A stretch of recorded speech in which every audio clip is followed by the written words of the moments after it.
What is up, guys and girls? Hurricane Liz here, and welcome to the hot questions of the week. We've got quite a few questions, quite a few excellent questions, a couple that I'm going to have to summarize because some people asked such good questions that they were long AF. So without further ado, I really want to hop into these. A lot of them are really key and will help propel your Amazon business, whatever it might be, to a whole new level. So I'm super fired up.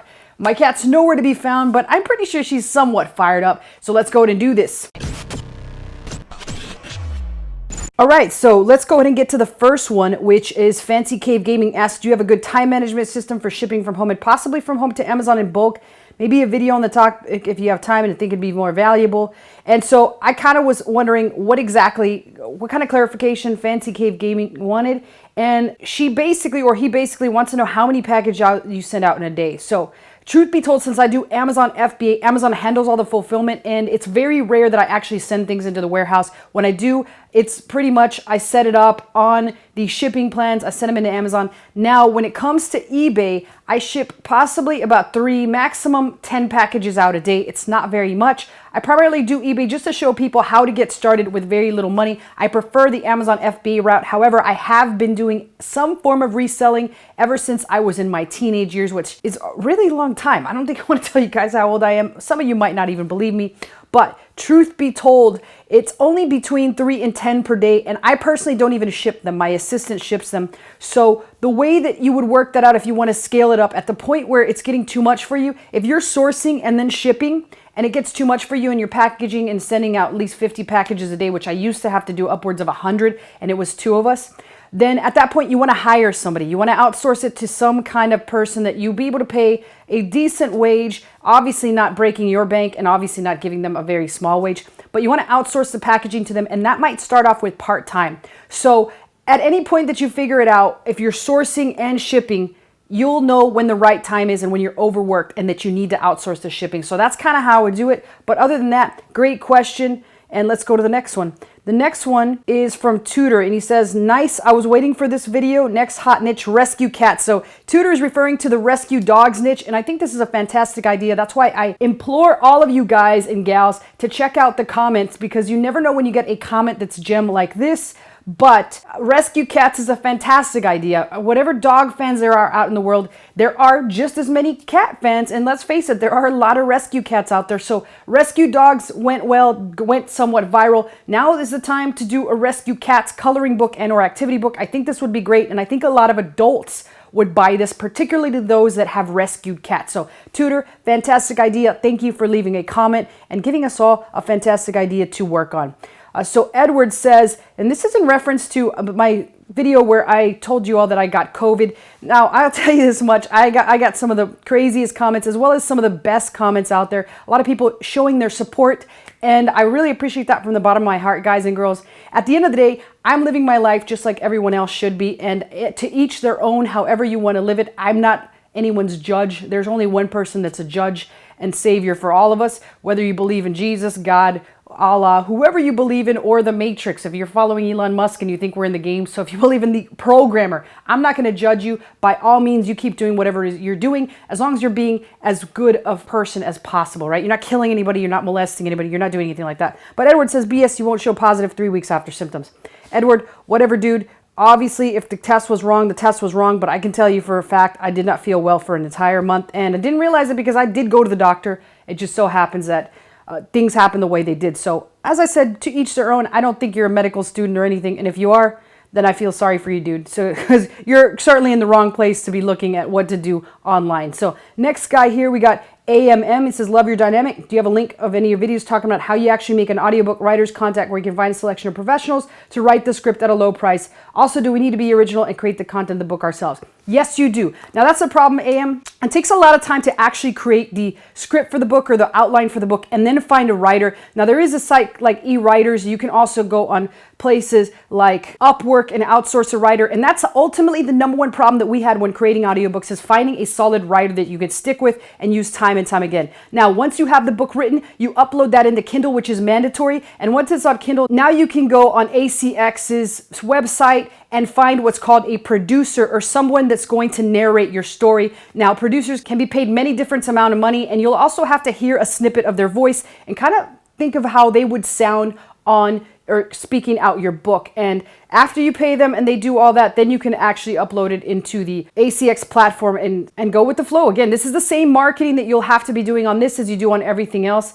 And that is how audiobooks are done. That's a pretty much quick and easy gist of it. But again, the biggest problem you're going to have is either having to write it yourself or finding a good solid writer that you can stick with. Very similar to graphic artists. Seems like when you find the right one, they pull a disappearing act better than David Copperfield can. I'll tell you that much. All right, next question here is from Mr. Dailyweth. He says, excellent info, Liz. I'm still playing with AMZ ads for KDP. The UK is a very different market than the US. The differences really showed up during Q4, and it's a difference in spelling. So there's a lower bid cost. I can afford to waste money by overspending for clicks. The conclusion is that I will do some ads in the UK. The overall number of sales make it worth, but doing deep dive keyword research isn't worth the extra effort. So let's talk about this, because here's what I found. It's very similar to what I found with FBA. When you do FBA and you set up PPC for FBA, the rules that actually apply to FBA are far different than the rules that apply to merch and or KDP. So all three different platforms have different rules for PPC. What is the best formula for each?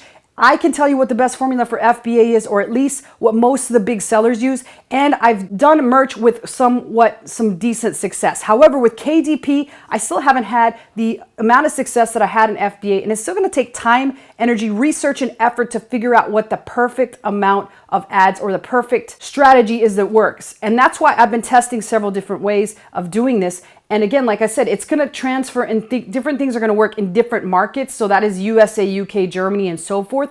As the same thing works in the platforms. Different strategies are going to work for FBA versus merch versus KDP. So it's all very different. And it is, like I said before, you're going to have to take some time and energy on it. The other thing about FBA that makes it more of a long-term play is the fact that you will probably be sticking with that product forever. Whereas with KDP, there is a possibility that you have a book that is either seasonal or it's going to have a short burst of sales rather than a long-term evergreen book. So there's a lot of different things to consider. And that's why in the future, I will be coming out with a video on what those things are to consider if you're doing any one of the three. So I look forward to producing that, and I hope you guys look forward to seeing that.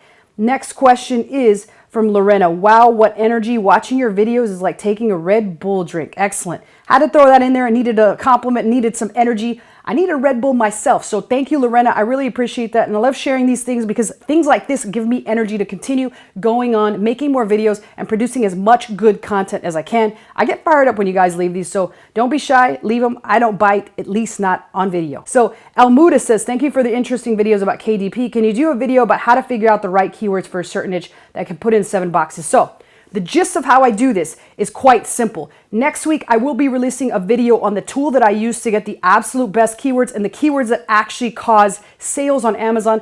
I called it PFR. I talked about it on another video. So if you don't know what that is purchase frequency rank. And that means that those are the keywords that are really driving sales for that particular book and or product that you're looking at. So I'm going to release that tool next week. I'm going to tell you guys how to get it and how to get these reports so that you know exactly what kind of sales are being made in the niche that you choose. Makes everything easy, makes PPC easy, makes creating the listing, the title, and the backend keywords as easy as apple pie, right? I love apple pie. I love me some pie. I hope some of you guys love you some pie too. So next question, Vivi says, I heard about both of them and I thought, I wish someone to talk about this, and I see you. Thank you, Liz. I wish someone would do a course on how to avoid being sued in e-commerce. Another point is how to sell well and be honest, outrank big companies and do things. So I will get to the second one possibly in another video. Let's talk about being sued in e-commerce. All I got to say is it's very common. That's why you got to be very careful about what images you put on your t-shirts, what images you put in your books, because I've got several friends that have been sued for that and they found their things on Google. And like I tell everybody, even in the Creative Commons, you will get something snuck in there every now and then that is possibly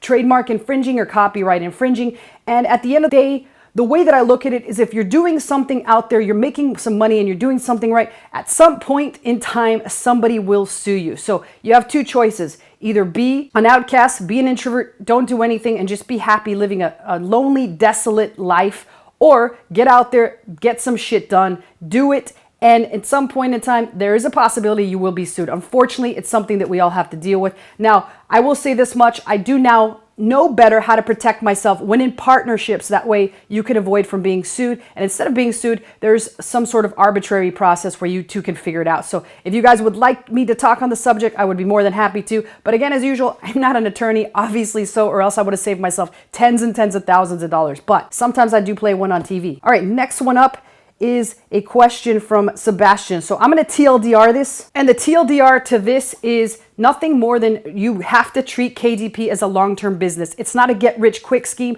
A lot of gurus make it seem as such, but the reality is it takes a lot of work, it takes a lot of effort, and it also takes you creating quality content. The more trash you put out there, the less you're gonna make. And if you put some energy and effort into learning the business model, as well as learning the advertising behind it, and you put solid effort into the business and don't have any expectations up until a couple months out to a year, and you stick with it, which is the most important part, as most newbies quit it right away when they don't see the instant results and the instant gratification. So it is a long-term business, people. Don't get discouraged if you don't see results right away. Don't get discouraged if you only have 10 books and you haven't seen nothing but a single sale. Keep on producing, give it a shot, give it at least a year and see where you are in a year. If after that point you don't succeed at it, then move on to something else. It's a standard entrepreneurial journey process. So again, you have to stick with it. It's a long-term business model. Don't put trash out there into the world. Try to put quality work. And in return, you should get quality results if you do it for an extended period of time. So Sebastian, thanks for the great tips. I really appreciate this tip. And I'm sure a lot of people out there will appreciate it as well. Very well said. All right, RG says, I'm so envious of your enthusiasm for the hustle. I love the videos on branding.